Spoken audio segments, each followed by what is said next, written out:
Say, look out, Jack, we back with another. Make sure you like the video and subscribe to my channel, though. Show your boy some love.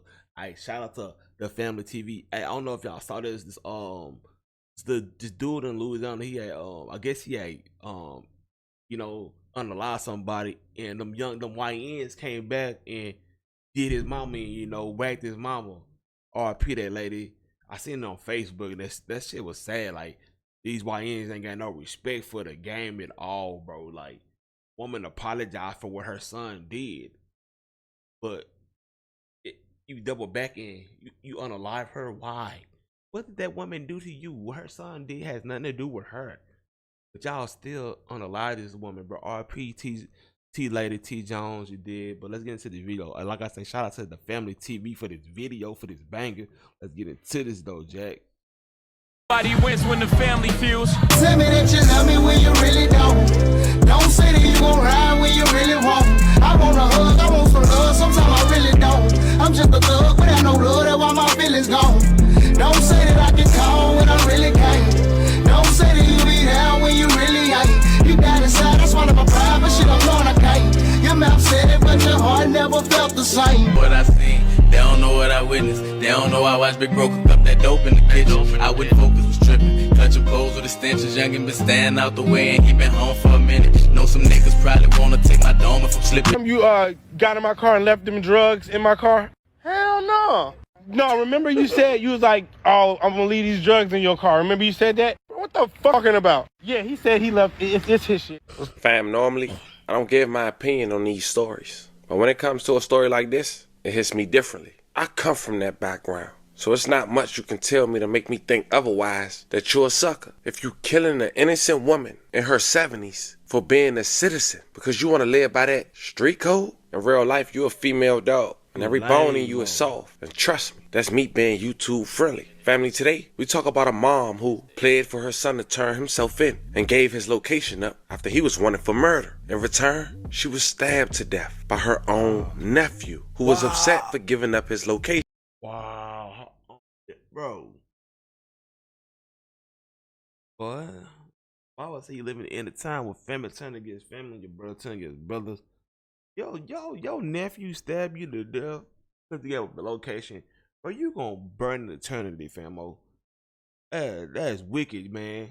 Which happened less than 48 hours of her making a Facebook post, which we'll later read, and her adopted son being turned in, having her blood spilled for retaliation. Today we go over this story, go over the details, expose the clowns, and most of all, pay our respect to the victims. But before we go over this, I want you guys to remember, I won't give you no angle. I just give you the story. So with that being said, make sure you like, comment, and subscribe. We're gonna jump right to it. Fam, today we visit a place called Houma, Louisiana, located in Terrebonne Parish in southern Louisiana, around 50 miles southwest of New Orleans. It serves as a parish seat. The city has rich cultural heritage, influenced by Creole, Cajun, and Native American, with a population of around 33,000 people, making it one of the larger cities in the region, causing a huge gap between wealthy, rich, and poor. Born as an orphan and owner, was a kid who went by the name of Joseph Paul Williams, but at 2 years old, he would be adopted by a lady named Joyce Williams, now 75 years old in 2025. Now, Miss Williams was a single mom essentially, but things would start to look good for Joseph as he got older and realized that Miss Williams had took him in at 2 years old. But as he got older, he shifted towards the streets, and Miss Williams no longer had control of her adopted son. And on the very first day of 2025, according to Houma Police Department, Miss Williams' adopted son had committed a murder alongside a female. It was a Wednesday, January 1st, 2025. HPD had reported that officers responded to the 2600 block of Bryant Street at around 1:22 p.m., where they found 31-year-old Tyson Vincent with multiple gunshot wounds.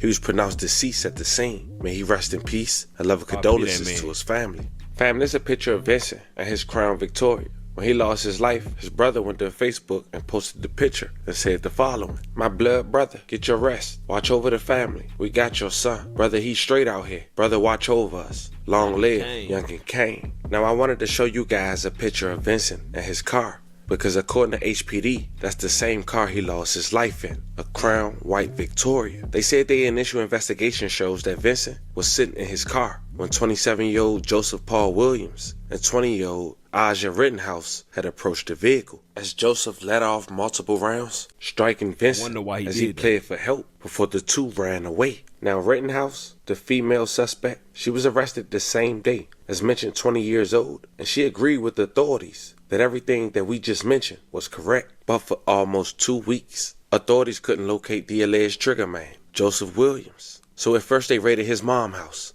I'll never do no drill with no woman, cause they most women ain't cut like that. Women real, but most women ain't cut like that. They ain't finna do no time like that, bro. Which was the same day Rittenhouse was arrested, but he wasn't home. But his mom, Ms. Williams, she went to Facebook and made this post the day her house was raided. Good morning, world. This morning I was woke up by the city police and task force. They were looking for Joe and not me, and they put me on Facebook. But when something happened in their family, I don't put no one on Facebook. Instead of Facebooking the things that happen, you are put in consideration of how the person may feel at the time and go to see if anything you can do to comfort them. I got woke up out my sleep not knowing what in the world was going on in this world, and I was weak. I'm not upset for what happened, but it hurts me. I apologize for the grammar. But with still no word the next day of where Joseph was at, Ms. Williams went to Facebook on January 3rd, 2025 and wrote the following. Good morning. I'm coming asking for prayers first. Then I'm coming to ask my son Joseph Paul Williams to turn yourself in. If you don't know how to turn yourself in, try to find Jerome Barker. Try to find a pastor or even call me, and I will try to meet you halfway. I love you as a child. You came into my life at 2.5 years old. I raised you as my child.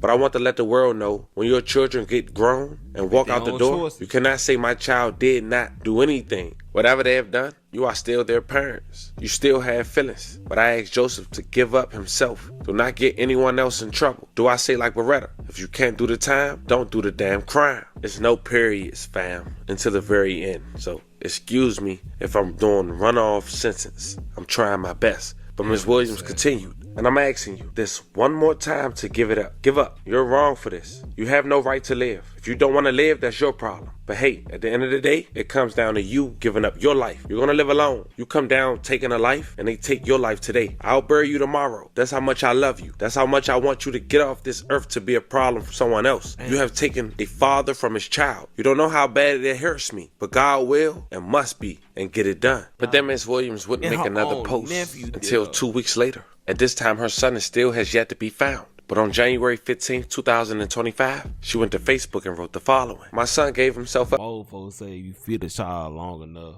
and they're going to start looking like you. And that boy look just like that lady. Feel me? That's today. Now I can rest as a mother. And I'm sorry for what he had done, taking a father from his child and his mother. Joseph, I'm sorry. I tried to raise you the best way I know how. Now, you're on your own. But unfortunately, little did Miss Williams know, that would be her last Facebook post after her blood nephew would take matters into his own hands, a man in his 40s, because he disagreed with Miss Williams helping authorities locate her son Joseph. Now before we go into details about what he did, let's talk about the arrest of Joseph. According to HPD, they say they responded to the area of East Street after receiving information regarding locations and the whereabouts of Joseph P. Williams. An unknown source, who the nephew claimed to be his mother, provided crucial information that led officers to the whereabouts of Williams. He was taken into custody without incident and transported to the Parish Criminal Justice Complex. Joseph P. Williams has been booked and has been housed for his outstanding warrant on charges of second-degree murder and possession of a firearm by a convicted felon. The HPD had thanked the community as well as released this photo. Now here's the key information that I must give you guys. This guy who we about to introduce is Miss Williams' nephew, but it's Joseph's biological brother. He's identified as 45-year-old Gregory Gaither. January 16, 2024, HPD have responded to a call of a stabbing on Isabel Street at around 10 a.m., which happens to be the home of Miss Williams. When officers arrived inside the home, they found Joyce Williams, 75 years old, with stab wounds. Miss Williams was taken to an area hospital where she later died. May she rest in peace. I love condolences to her family. Police say Miss Williams was in the argument with her nephew Gregory at the time of the stabbing. During the fight, police say Gregory had struck her and stabbed Miss Williams multiple times. But Gregory stayed on the scene until police arrived. and was taken into custody without incident, according to authorities. Now, Gregory has been booked in this same criminal justice complex as his brother, Turbone Parrish, for one count of second-degree murder. Crazy story to say the least. Once again, rest in peace to all the victims that we talked about in this story. But man, to Miss Williams, that situation crushed me. She was just being a mother. And the fact that in 2025, we still not at least keeping the older generation off limits. It hurts me. It really does. As far as the brothers, whatever happened to him, happens to him. And as more developed fam, you know I'm going to keep you guys updated. Send 11 prayers to all the families. Fam, it's time for you guys to talk to me in the comments. This was the story of a 75-year-old woman, a mom from Louisiana. First of all, R.P. Miss Williams. That's sad. Oh, nephew, do you like that? Because he felt like he would live by the street codes. That woman was a civilian. She was a civilian. She don't live out no street code. And you 45, you should know that. You should know better. You should know the game, bro. But that's sad. It's a sad situation. RP that woman like that. Like the family TV dude said, "Hey, you did what you did. Now you gotta live with your consequences. You did." So, oh well. Now you know how Louisiana is. That justice system is corrupt, messed up. You finna spend the rest of your life in jail, Jack. So, hope you know how to fight and get down, Jack, and do your thing. But make sure you like the video, subscribe to the channel, and get in the comment and let me know what y'all think. Come on, appreciate the love, Jack. Man, look out.